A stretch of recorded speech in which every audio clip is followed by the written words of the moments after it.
Vijana wenye ujuzi wa kufanya biashara katika kaunti ya Garissa wamepokea mafunzo maalum kuhusu jinsi ya kupata nafasi za ajira katika mataifa nje na pia kwenye miradi inayotekelezwa na serikali. Katika mafunzo hayo, vijana hao walitakiwa kufahamu taratibu za kufuata ili kupata stakabadhi muhimu za kuomba ajira bila kulaghaiwa na matapeli wanaojifanya kuwatafutia vijana nafasi za ajira ughaibuni.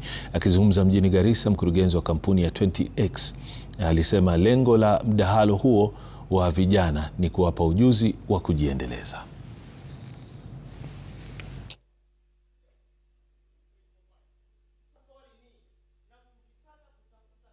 Maana ya kukua hapa Garissa ni kuactivate watu wa biashara dogo dogo na pia wenye vijana wenye wako kwa mjengo waone vile wanaweza badilisha mawazo yao. Tumeweza kujifunza mambo mengi hasa katika nafasi ya ufundi na pia kwenye soko la biashara. Na katika sehemu hii tumeweza kuhakikisha kwamba tumejifunza mambo kuhusu mtu kukuwa na mikakati au kujipanga katika kujiendeleza kibiashara na pia katika kufanya kazi.